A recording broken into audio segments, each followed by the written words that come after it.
O áudio está ok? Digitem aí no chat para me observar.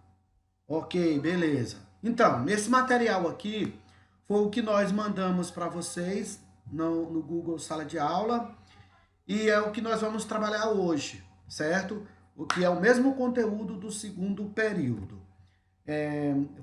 O material tem algumas adaptações, mas são poucas. E a apostila é o mesmo. A gente começa aqui falando sobre os temas que mais caíram no Enem, filosofia, sociologia e especificamente aqui em filosofia. Em todas as análises, filosofia política e ética é o tema que mais tem caído no Enem, em filosofia, certo? É um dos temas que mais tem caído no Enem. Isso aqui foi do ano passado que eu peguei.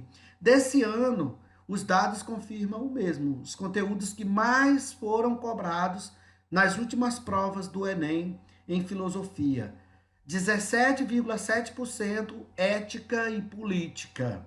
Aí vem do senso comum, o pensamento filosófico, a liberdade e determinismo, Aristóteles, né, que você estuda ele em ética e política, teoria do conhecimento, depois vem Platão, democracia contemporânea, Maquiavel é um autor muito cobrado no Enem, contratualismo e Descartes, certo? E aqui nós trazemos da série Provocações Filosóficas a seguinte indagação.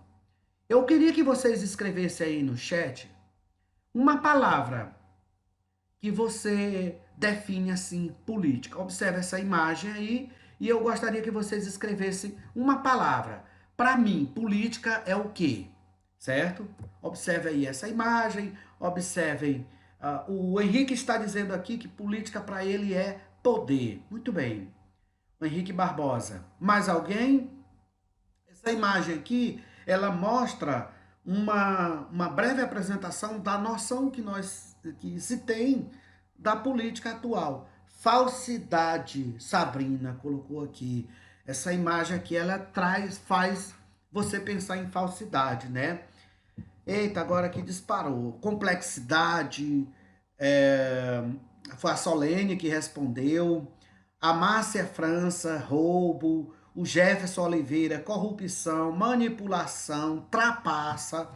Gente, somente termos pejorativos aqui sobre a noção que nós temos da política, né?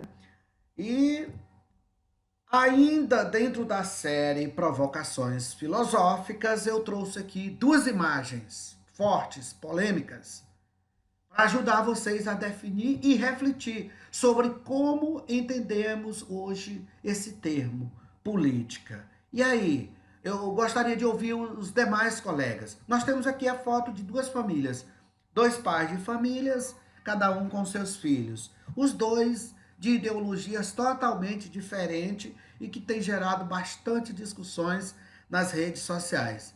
É o senhor Luiz Inácio e o senhor Jair Messias, certo? Acompanhado, obviamente, aí dos seus filhos, certo? Então, quando vem essa imagem, aí a Larissa disse aqui, um complô. Meu Deus do céu.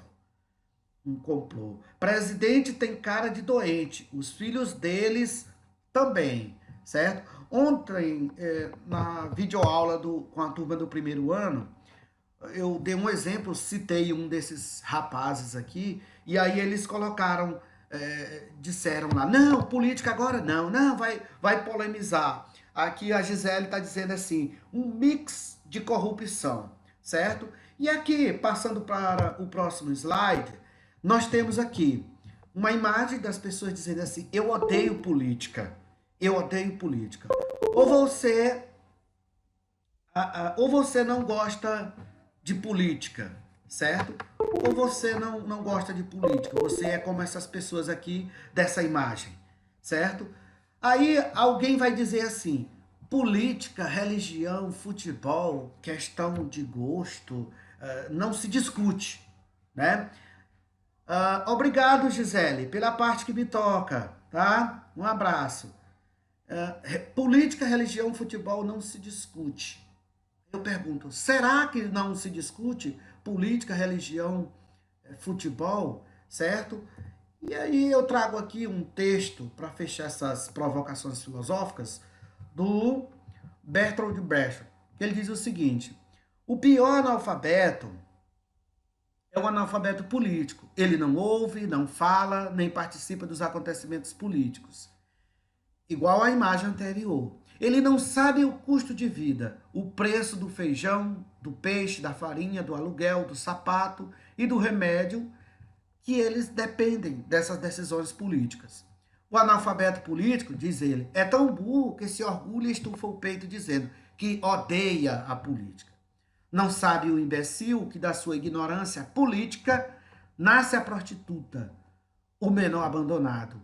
E o pior de todos os bandidos, que é o político vigarista, o pilantra, o corrupto e lacaio das empresas nacionais e multinacionais. Nada diferente do que vocês viram aí e disseram ao observar essas imagens nos slides anterior, certo? Mas por que as pessoas têm essa concepção, veem a política dessa forma? Para isso, a gente traz aqui a definição, a relação entre filosofia e política com a seguinte indagação: será que é isso mesmo, a política? Será que quando a política se originou, o objetivo da política era isso? Era tomar esses exemplos, esses adjetivos aí que vocês colocaram, né? O que significa política? Né? Nós já falamos em outras aulas e aqui a gente só está revisando, né? O termo política vem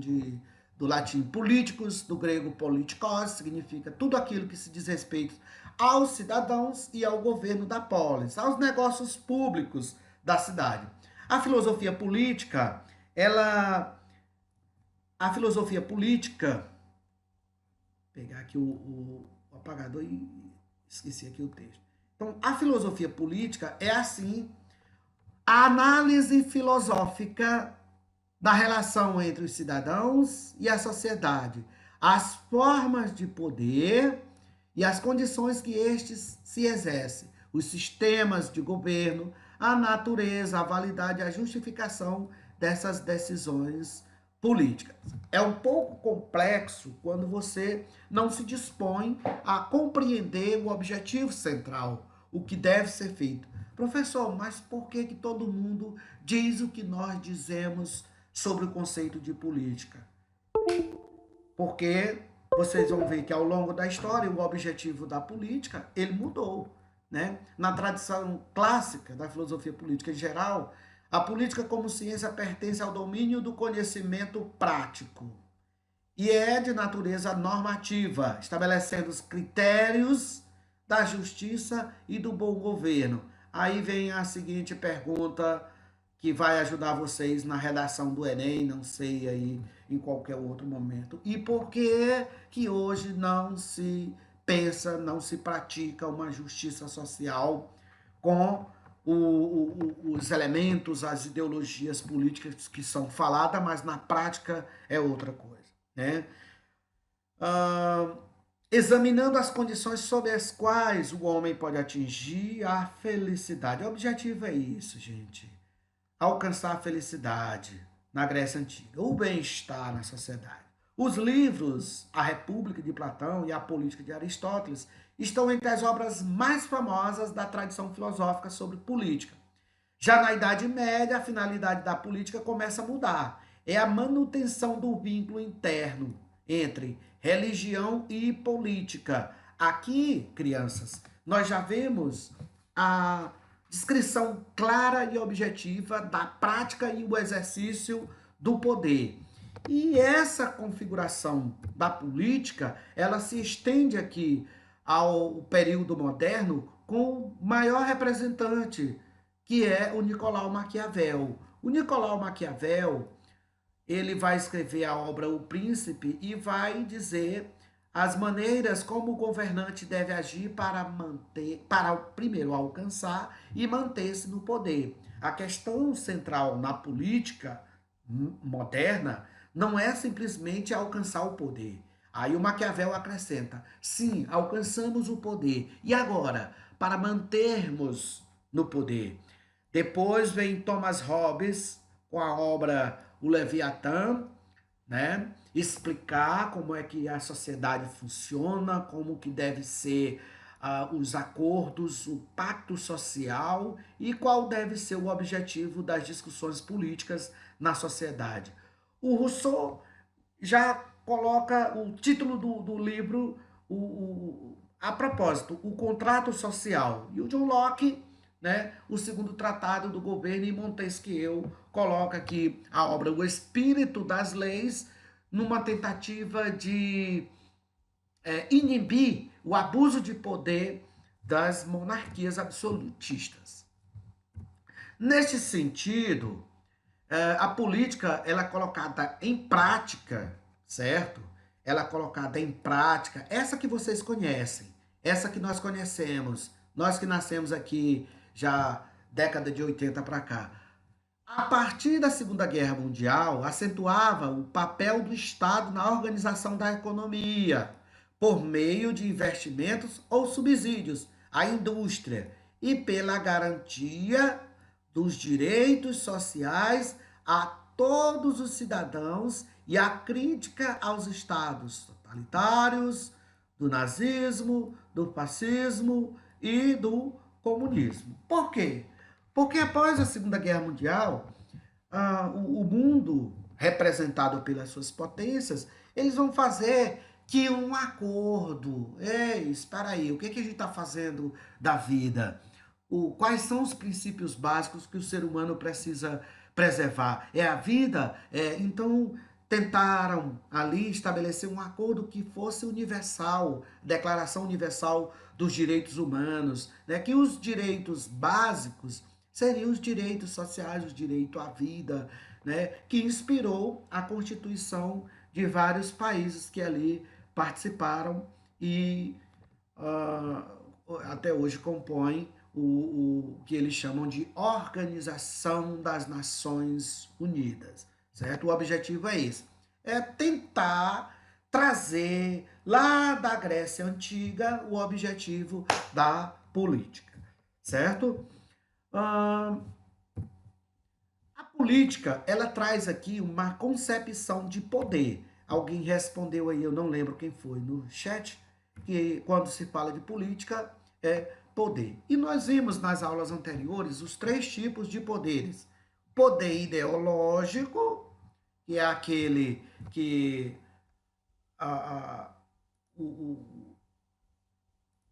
se utiliza, né, da implantação de uma ideologia para dizer que essa ideologia ela é a verdadeira, e para isso nós temos N exemplos. Quando a mídia quer implantar uma ideologia, ela consegue, né? Isso aí, dentro das relações políticas, é chamado de poder ideológico. É um poder. O outro poder, outro tipo de poder, é o poder financeiro, onde as pessoas utilizam-se dos bens de capital financeiro para justificar, aqui no caso dessa imagem, que ele pesa até mais do que esse grupo de pessoas aqui. Porém, voltando lá àquela história de direitos humanos, Declaração Universal dos Direitos Humanos, Constituição Federal diz: todos os cidadãos são iguais perante a lei. Aí cabe aqui uma provocação filosófica. Será? Será que nós somos iguais perante a lei? Ou será que todas as leis elas têm suas intenções? Então, eu não estou aqui para afirmar, eu estou aqui apenas para provocá-los para que vocês possam refletir sobre essas questões.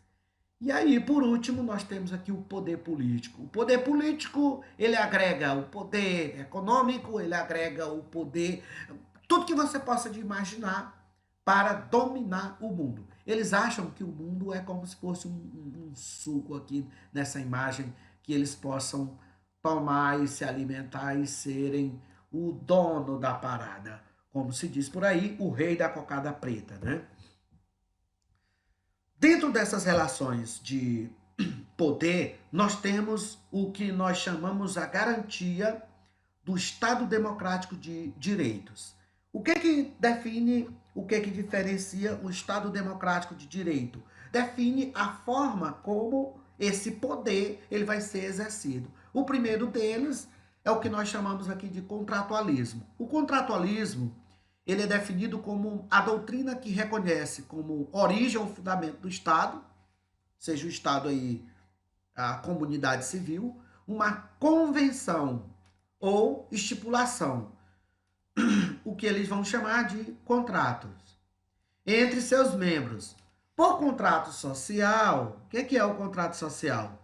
Entende-se não só o contrato de governo, que rege as relações entre governantes e seu povo, mas também no sentido mais amplo, como um acordo tácito que fundamenta toda a comunidade e que leva os indivíduos a conviver, certo? Ou seja, a participar dos bens, dos serviços e das leis vigentes na comunidade, certo? Eu sempre uso aqui um exemplo bastante simples, é um jogo de futebol, um jogo de basquete. Você vê, por exemplo, o futebol de campo e o futebol de salão, ele tem suas regras. Ah, mas não é só chutar a bola com o pé? Não, tem suas regras específicas. E o futebol de pelada, aquele que não tem juiz? Mesmo não tendo juiz, existe o que chama-se de acordo tático, certo?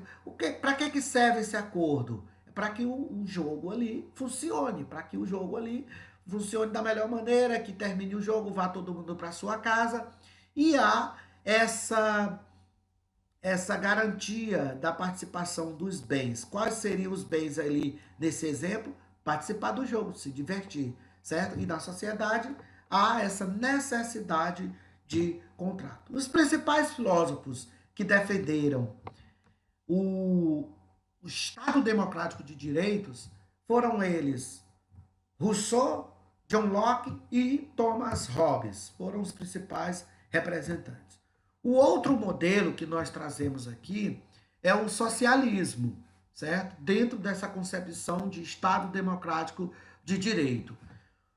Socialismo é um termo que, desde o início do século XIX, significa as teorias e ações políticas que apoiam um sistema econômico e político baseado na socialização dos sistemas de produção e no controle estatal, parcial ou completo, no caso aqui de Cuba, dos setores econômicos, opondo-se frontalmente aos princípios do capitalismo. Então, o socialismo, ele é totalmente contrário do sistema capitalista. O crescimento da industrialização em bases capitalistas criou uma massa de trabalhadores pobres e explorada, e o chamado proletariado. Face ao aumento da riqueza entre os capitalistas e da miséria do proletariado, expandiram-se as ideias socialistas como instrumento de crítica social e de luta política, propondo o estabelecimento de uma nova sociedade que suprimisse as desigualdades entre os homens. Então, essa é a bandeira socialista. Não pode haver ninguém melhor do que ninguém, mas que essa riqueza possa ser dividida. E aqui a imagem que nós estamos observando aqui, ó, o rapaz, ele dá aqui uma esmola, uma ajuda, ele se levanta, aí vai alguém aqui, o Estado, a autoridade, toma, ele cai no buraco, volta de novo, olha, é o de cabeça preta aqui, ó. Ele vai, coloca, né? E aí ele já aparece lá de chapéu e tira o chapéu para colocar a moeda. Eu achei engraçada essa imagem aqui, porque ela quer passar o seguinte, que é um ciclo vicioso dentro dessa ideia socialista. Para quê? Para que ninguém possa é, ser melhor do que ninguém, né? Ganhar mais do que ninguém. Todo mundo deve ganhar igual. O problema é o seguinte, é quando essa renda ela é pouca num país, essa riqueza ela é pouca para dividir para todo mundo, né? Aqui nós temos as diferenças, as concepções entre a sociedade capitalista e o sistema socialista, né?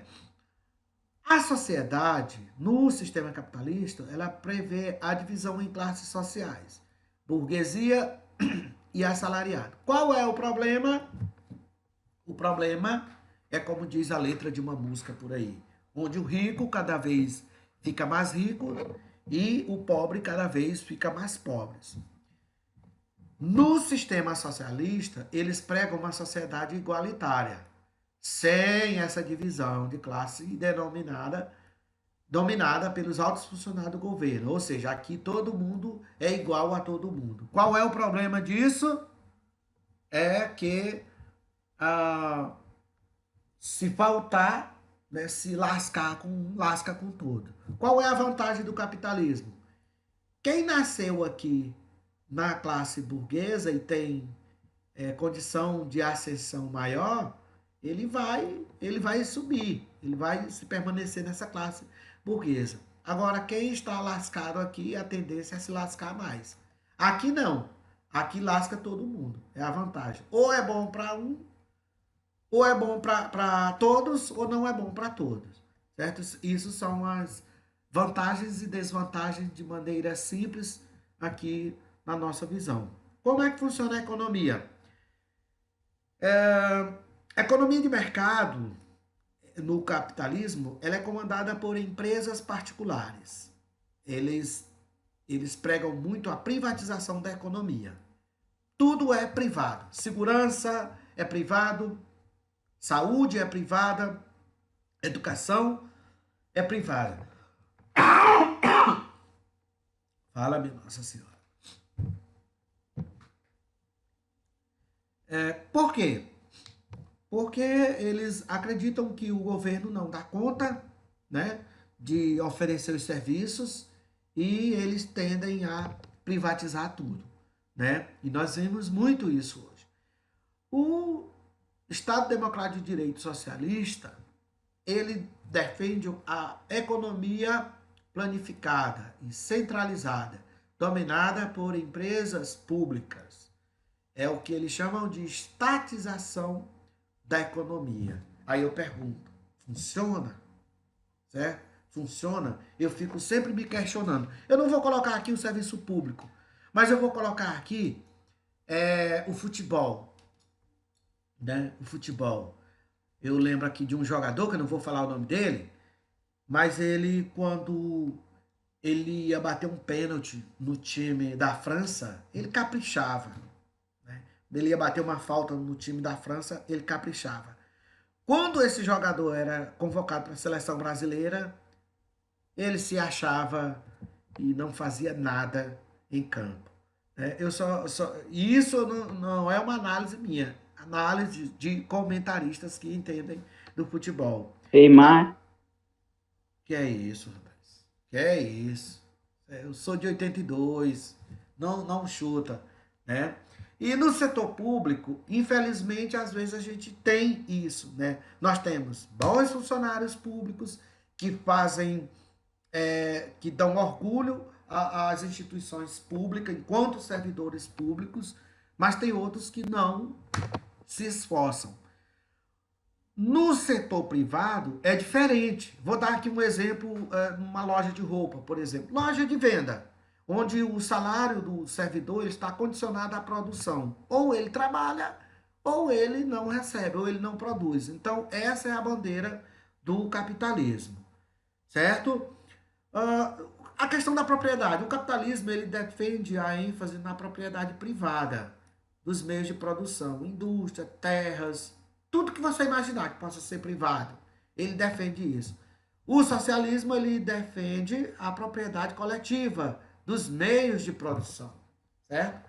Para você, sem ofensas pessoais aqui, mas a título de exemplo, só para você ter uma ideia, vou pegar aqui um profissional da área da saúde, que é o que se acha que se ganha dinheiro muito aqui no Brasil, né? Você pega um profissional da área da saúde, brasileiro, de boa família, e compare a sua aparência em termos de propriedades privadas, em termos de aparência pessoal, com um funcionário da saúde, um médico cubano. Vai ver muita diferença. Né? Vai ver muita diferença. Né? Sem querer ofender ninguém aqui, mas é apenas para exemplificar. O último aqui, o Estado Democrático de Direito, chamado de neoliberalismo. O neoliberalismo ele constitui em nossos dias a doutrina diante do certo fracasso do liberalismo clássico e da forma e da necessidade de reformar alguns de seus modos de proceder. Admite uma certa intervenção do Estado, mas sem questionar os princípios da concorrência e da livre empresa. Ou seja, ele reconhece que o Estado ele precisa intervir na economia. Né? Tem que haver essa regulamentação do Estado na economia. Por quê? Porque já pensou, vamos imaginar que hoje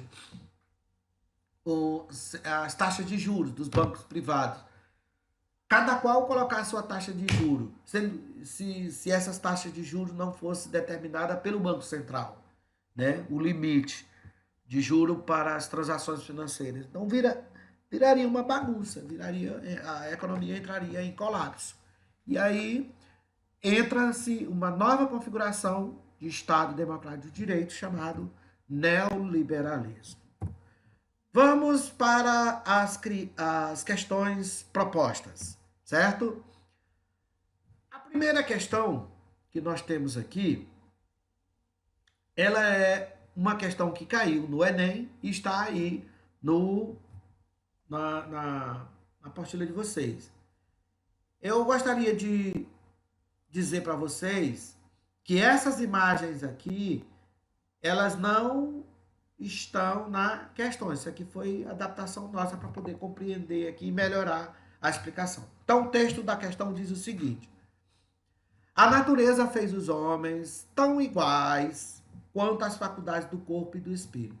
Embora, por vezes, se encontre um homem manifestadamente mais forte que de corpo ou de espírito mais vivos do que outro, mesmo assim, quando se considera tudo isso em conjunto, a diferença entre um e outro homem não é suficientemente considerável para que um deles possa, com base nela, reclamar algum benefício, a que outro não possa igualmente aspirar.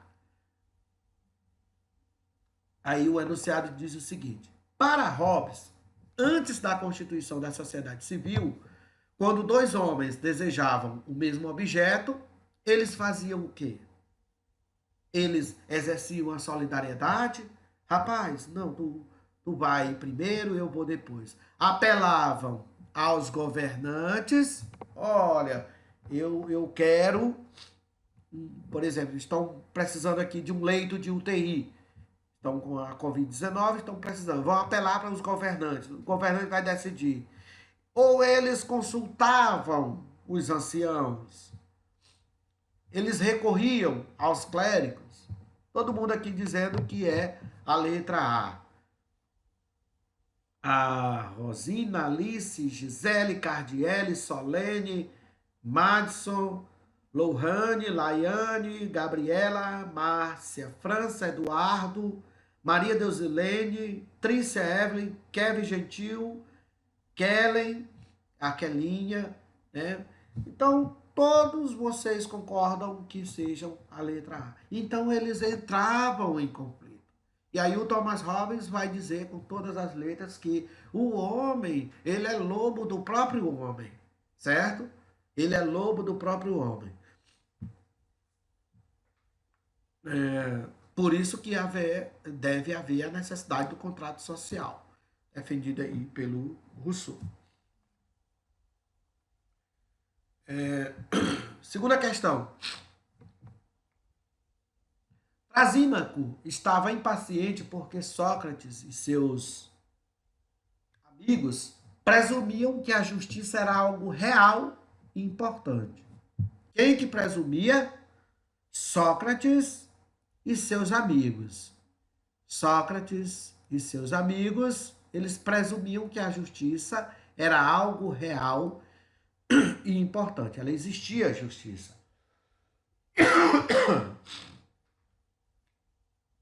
Trasímaco, não. Trasímaco fazia o quê? Negava isso. Em seu entender, as pessoas acreditavam no certo e no errado apenas por terem sido ensinadas a obedecer às regras da sua sociedade. No entanto, essas regras não passavam de invenções humanas. O sofista Trasímaco, personagem imortalizado no diálogo A República de Platão, sustentava que a correlação entre justiça e ética era o resultado de quê? Respondam aí no chat.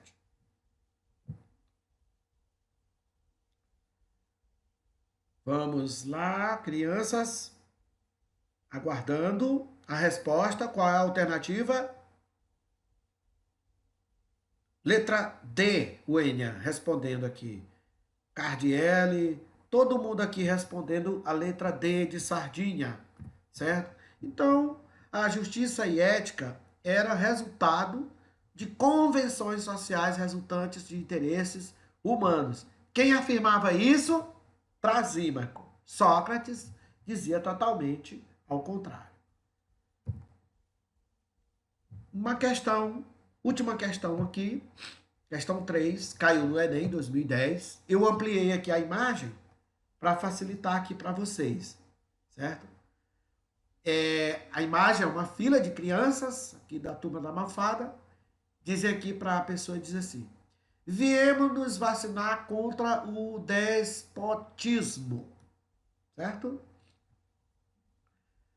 Uma suposta vacina, entre aspas, contra o despotismo, em um contexto democrático, tem por objetivo fazer o quê? Impedir a contratação de familiares para o serviço público, reduzir a ação das instituições constitucionais, combater a distribuição equilibrada de poder, evitar a escolha de governantes autoritários ou restringir a atuação no parlamento. Todo mundo aqui dizendo que a letra D, correto.